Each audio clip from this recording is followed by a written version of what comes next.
Living in Virginia, you're in the fast lane on the information superhighway. We've invested $3 billion in Virginia's broadband network to give you one of the fastest internet connection speeds in the world, so you can build relationships, bring new business to our state, and meet the future of education. It's amazing what we can do together. Visit VCTA.com to learn how broadband connects the Commonwealth.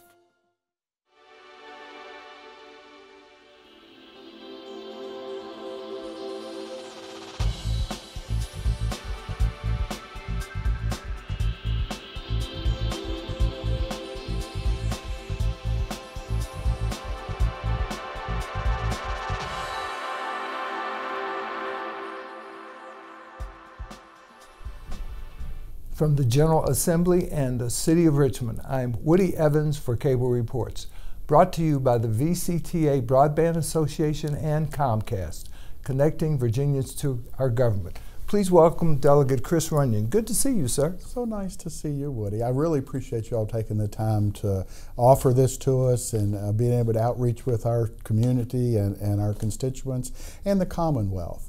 One of the things that I find most fascinating about this opportunity is to get to meet people like yourselves and the other folks in the room, but throughout the Commonwealth, throughout our district, to hear their stories and understand what's important to them and understand, you know, there's ways that we may come about to solutions from a different point of view, but we can get to solutions that'll benefit the Commonwealth. Well, that's what I've enjoyed. Your time is precious, and we really appreciate you being here. We were talking earlier about a meeting you just had with constituents. Talk to us about the issues they raised with you. Well, and I appreciate you bringing that up. And you know, those folks came in, they traveled down from the valley several hours because it's important to them to be able to have a discussion with their legislators, but also other legislators. They're in a personal services business. They provide health care or home health care services to various folks, but mostly retired people in the community that are able to stay at home, which is great. I mean, don't we all want to be able to stay in our homes? And so, but we sometimes get to a point that we need some help, and so these folks provide those services. It's in an environment, I think they have approaching 200 employees, so it's a significant employer in the Valley. And their concerns are, as we've passed legislation that between the houses that's going to go from the House to the Senate side, that are going to raise their costs. And it's going to raise direct employment costs with the minimum wage and then many other things related to that. And they're pass-through business. They can't stay in business if they don't make a profit, so they're going to be raising these prices. And their consumers are on fixed incomes, just plain and simple. It's a retired people, and so they only have so many resources. They don't have the ability to generate more revenue, so they're going to unfortunately have to make some tough decisions. And the concern is that people will give up the level of care that's appropriate for them, and it'll really hurt them. And that discussion needs to be part of what's going on in the Commonwealth. Now, as I understand it, the Senate version of that minimum wage bill has some relief, at least for people who live in rural areas, that those rates won't be dramatically increased. Yeah, that's my understanding as well, too. I saw that early this morning when I got to the office, and I was doing some research and trying to get a sense for what our district's wages are relative to other parts of the state. And that's exactly right. It was mentioned on the floor yesterday, a $15 an hour minimum wage in Northern Virginia. I can understand that given what I know about their costs. In our part of the world, that's tough. It's tough to be able to afford that. I had a constituent share with me that our kind of average number that you'd like to be able to have, let's call it a living wage type number, in the Valley is somewhere below $12 an hour. And so how do you manage that relative to a number that's 15? It just doesn't work out real well. Talk to us about your district. I know that you are a new member, but I'm sure you're very familiar with your district because you've been involved in civic affairs most of your life. I have, and I'm really blessed. I grew up about 40 miles from north of where I live now. My wife and I, when we got married, we lived in Bridgewater, and we've moved 2 miles away. And so in my family and her family both go back to pre-Revolutionary War in Western Virginia when we settled in that area. So long history and generation of that. Worked in the community, worked in agribusiness, grew up on a farm, and my wife and I have a small farm. Our children went to public schools in Rockingham County, and very pleased with that. And so you mentioned the public service that we've done. Yeah, it's a long tradition in my family, and Rotary is something I got very involved with. And I went around to all the different Rotary clubs as I was serving in officers, and it's fascinating to hear their stories. And you know, every spot in the Commonwealth is unique, and every spot in our district is unique. Yet we share very many of the same type challenges and the same aspirations and the same goals and sometimes fears that we are. So our district is Southern Rockingham and includes Bridgewater. It runs from the West Virginia mountains to the top of the Blue Ridge and along the southern boundary with Augusta. And then we have northern Augusta. Don't go quite as far west. Starts kind of parallel to Stanton and moves to the top of the Blue Ridge. And then western Albemarle, which is approaches Crozet, or includes Crozet, Ivy, and touches the city of Charlottesville. But it's also that western rural area up against the mountain, Greenwood and Whitehall. And it's just fascinating folks. You know, you hear their stories. Agriculture is a great example. Okay, in Rockingham and Augusta, they are number 1 and number 3 in milk production. Number 1 and number 3. Number 1 and number 3. And then we have significant poultry operations and general farming in that side, in the valley side. In Albemarle, it's a little different. So they have, I don't believe they have any dairy or poultry left, but they have significant agriculture interests. And the way the farms are laid out, there's a number of people that have put operations together where they're running beef cattle, or they're running grain or other crops. And all 3 jurisdictions, because of what the agriculture are able to do, allows us to have open space. And it allows us to be able to afford to protect that open space in a reasonable manner and in a cost structure that our communities can afford.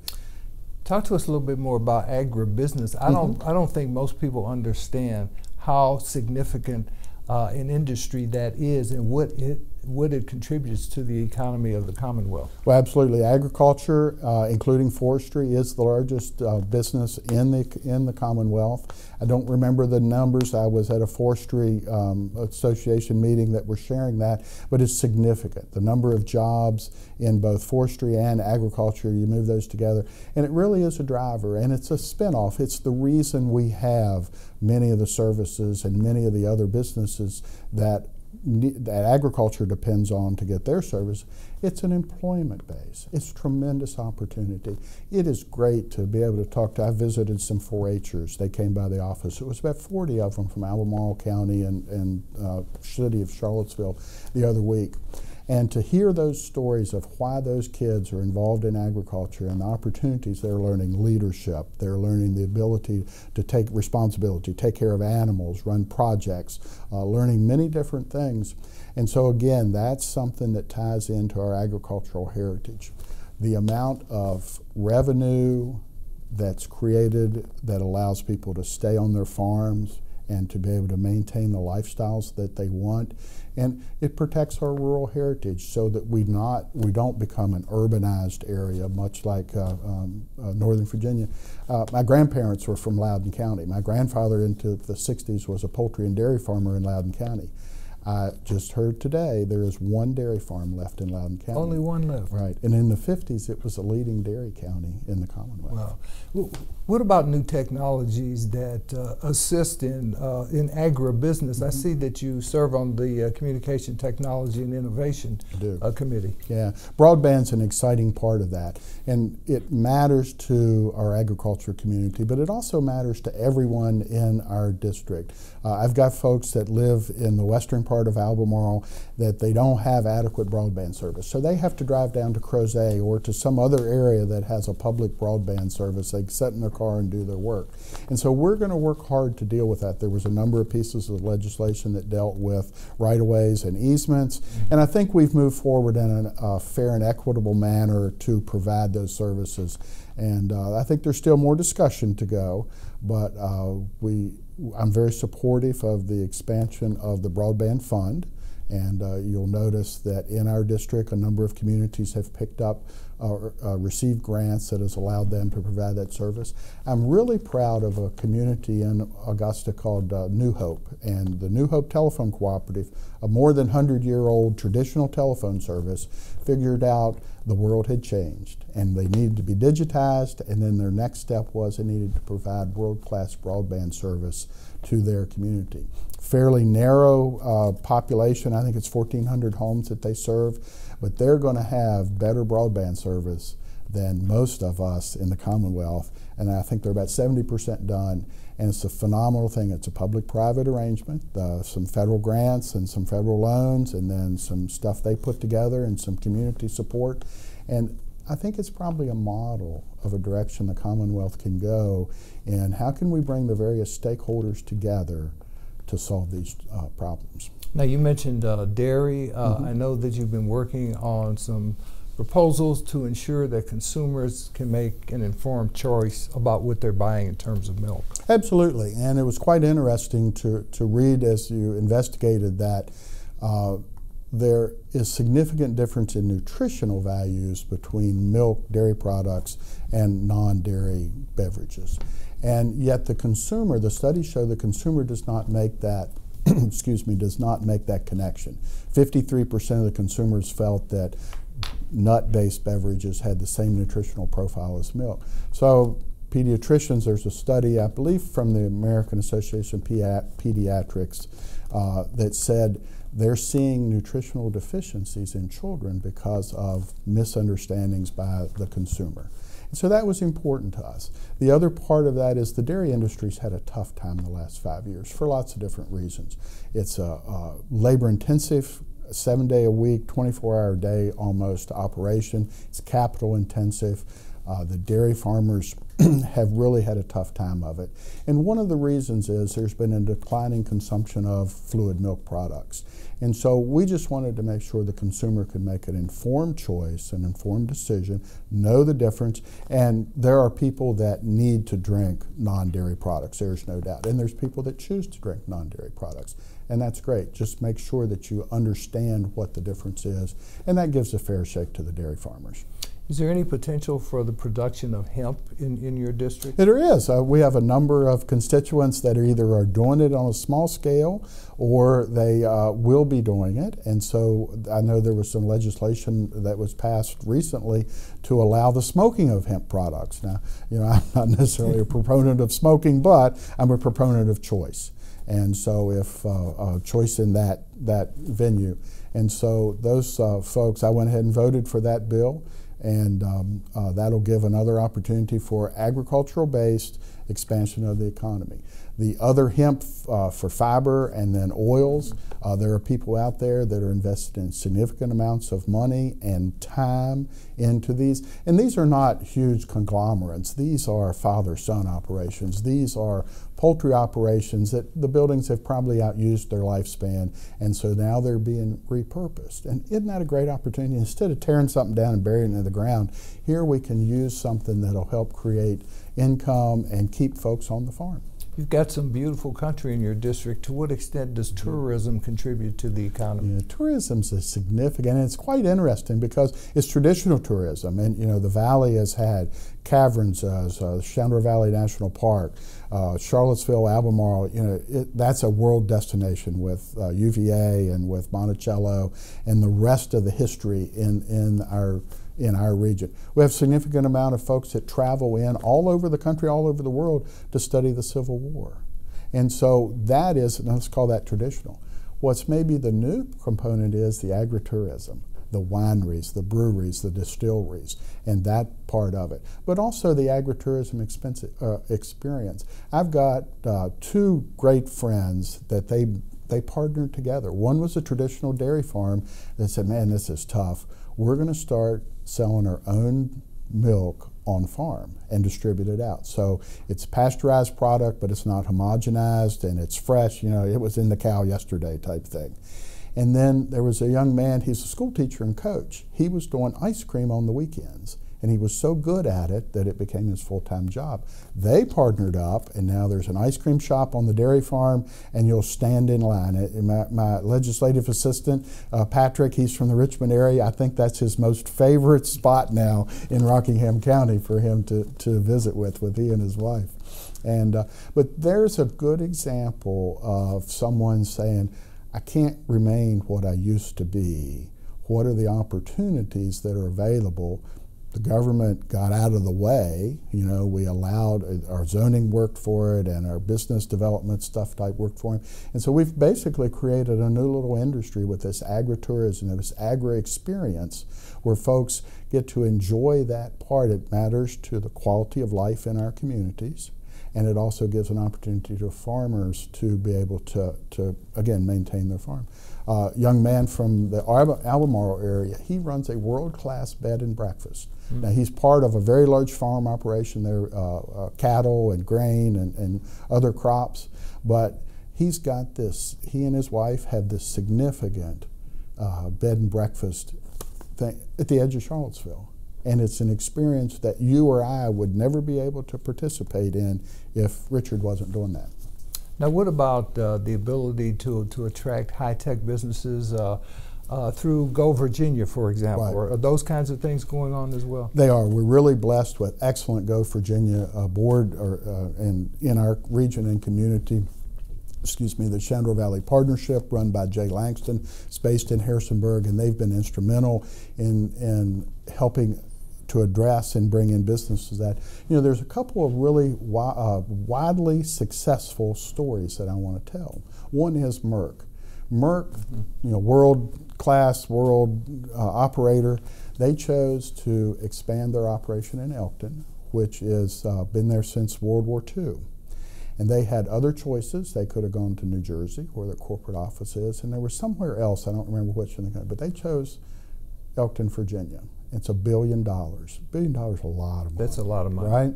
You know why they chose us? Because they saw the collaborative opportunities with our community college system, Blue Ridge Community College, our career and technical education, and the rest of the community to be able to train the workforce for the jobs they needed. Not only the jobs they needed today, but the jobs they're going to need 5 years from now and 10 years from now. And they said that was what they didn't see in the other states. They didn't see that collaborative, we're going to take care of solving this problem attitude. So I've got to give just hats off to the economic development folks in that part of the world, the educational folks, the community college, Dr. John Downey and his team, and then the Shenandoah Valley Partnership with Jay and his team for working all that together. We also had a significant expansion by Hershey in Augusta County, in the Stewart's Draft area. Similar type things is we work together as a partnership to provide those employees, to provide a workforce, and to provide a quality of life where people want to be. Augusta, or in Albemarle County, the same thing. There's really interesting folks. I've read about them, have not been able to meet them yet. They have an autonomous type or robotics type operation that they're world class, and they've gone from hardly anything to a significant number of employees. I don't remember, but I'm so much looking forward after session to go visiting with those folks. It all ties together. So that career and technical education component is critical in terms of attracting and retaining businesses. It is at all levels. And I've got a constituent, I've known him forever. You know, it's one of the advantages of growing up in there. So I remember when that company was fairly small. And now they're in the 500 or 600 employee size. They're a mechanical contractor. And they know, and you think about what they do. They have engineers working for them. They have accountants working for them. They have all types of white-collar folks working for them, as well as the trained tradesmen. And their trained tradesmen are certified folks. You know, they're HVAC, electrical, mechanical type people that have really gone through a significant amount of education to be able to achieve what's necessary. They've figured out that they have to go into the school systems when the kids are in middle school to say, we've got these type jobs. These are some of the things that you could do. Take a look at that because you might have interest in that. And the reason they go in middle school is that's the age kids start deciding what they don't want to do. And it's it's a stellar success story. That particular company is one of the blue ribbon companies that people go to work for, and I think it's a great example of why we need to continue to invest in career and technical education and help those folks attract the students they need to, and then achieve the education models that we want. So is there a partnership with many of the high schools and the community colleges in terms of dual enrollment? There is. It's a significant feather in the cap for the Commonwealth. And what I hear from both sides of that is it really works out well. It gives, here's the goal, I think, for every one of us. The ability to provide education in the time you want, for the length required, of the things you want to be educated in on your schedule and your cost, the economies. And that's what this dual enrollment allows to happen. And we both have career track and we have four-year education track. And that's really working well. And I think, again, I go back to the people. One of the things that I've learned down here, and I think I knew this before, but it really solidifies it, is it's the relationships. It is working together to achieve solutions to problems that we identify to make our lives better. Now, are you working on some specific pieces of legislation this session? I am. There were several. One that I'm most proud of is working with ARC of Virginia. The developmental disability community it's been challenged financially, and we've got a number of folks that have waited years for waivers, and so we're trying to address that. That's going to be a little more longer term. What are those waivers? Those waivers are allowing people to remain in their homes or to remain in their community, as opposed to having to go to an institutional setting for the care they need and the services they need. So as part of that is we've really done a nice job in allowing people to stay in their homes and participate in educational in the public schools or in the other schools in the community. But in public schools, those folks are coming in and they may need some unique services, and so there's an individual education plan that is developed for those folks. One of the parts that had been left out is dealing with family life, and so oftentimes that part didn't get the attention it needed, and so folks didn't quite understand. And there are bad situations out there, and there's people that will take advantage of people. And so this is a focus for those individuals to be educated and trained so they can recognize sexual abuse, how they can avoid sexual abuse, and not be caught up in that situation. And ARC of Virginia asked us to carry it. We worked with ARC, we worked with a number of other organizations to help craft the legislation, and we were really blessed that it went on through. The educational community, the public school system that I spoke with, superintendents in my jurisdictions, were very pleased to be able to participate in that. I think it was a few weeks ago we had a number of teachers in the building lobbying for higher pay. Yes. How are your teachers doing in your district? Our teachers are hardworking, tremendous quality teachers in all the three school systems that I'm fortunate enough to recommend or represent. And I really do appreciate all that they do, the same way with the administration. But the cold hard facts are that Virginia teachers are 14% below the national average. That much, 14%. Yeah. And I have consistently said that that's one of the things that I want to focus on. Now, the unfortunate part is in the budget that's being proposed, the original budget being proposed by the governor, there wasn't appropriate amounts of money recommended for that. And so as a group of delegates, I think we're going to work hard to try and create that, or to provide additional funds. But there's a lot of moving parts in the budget right now. But I can say that I do support education, public, all types of education actually, and I do really want to work hard to make teachers' salaries reflect the value that they contribute to our community.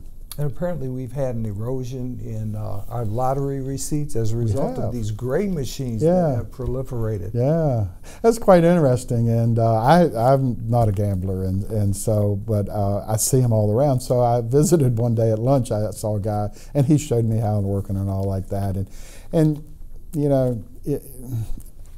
I think that they need to be regulated. I think I supported the legislation where we removed them because they came in a way that I don't think was really up and up. And so it did remove revenue from lottery, which impacts our educational system. So we've I think the legislation's going to go through that they're going to be prohibited, and then if there's a way to regulate them, they may come forward in future years that we can address that. But let's have an open and transparent discussion. Let's recognize what we're doing. You mentioned the excuse me, that impact the lottery.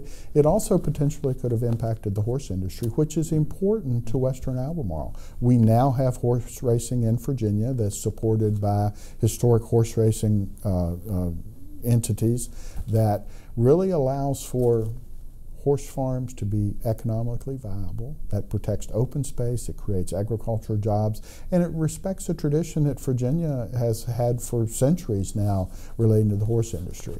And so I'm pleased to be able to support that type of legislation as well. So you're on the Privileges and Elections Committee, and of course one of the major issues there relates to a constitutional amendment to come up with a bipartisan redistricting commission. I understand it hasn't gotten out of that committee yet. It gets a few days, as I understand it, because it's a constitutional amendment. What do you think is going to happen?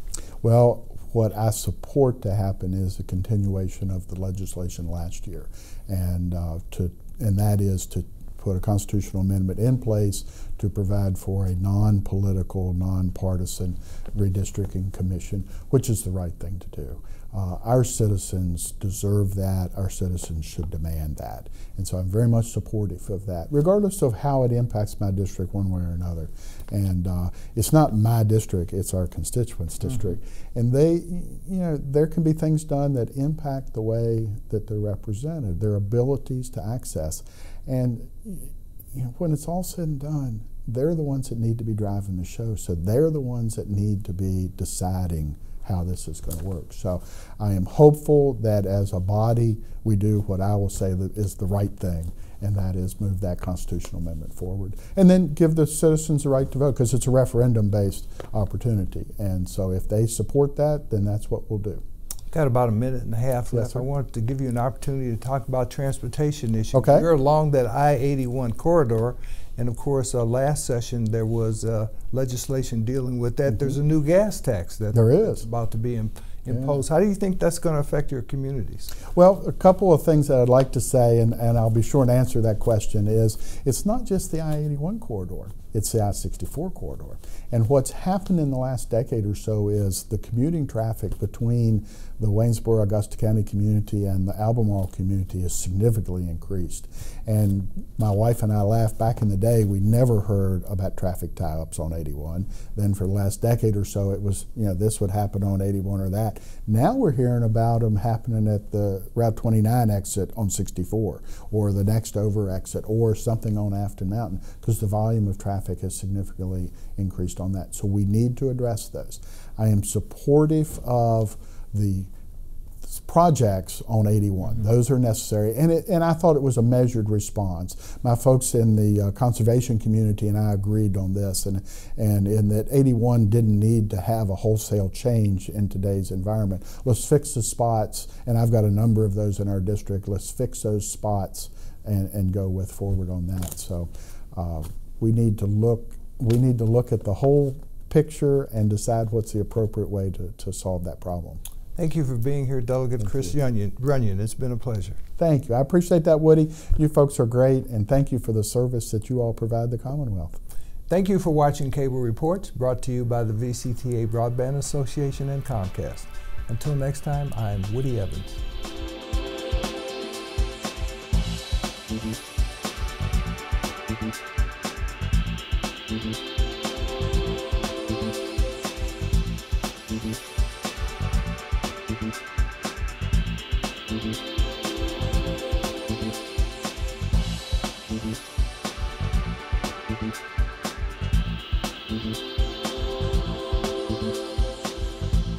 Mm-hmm.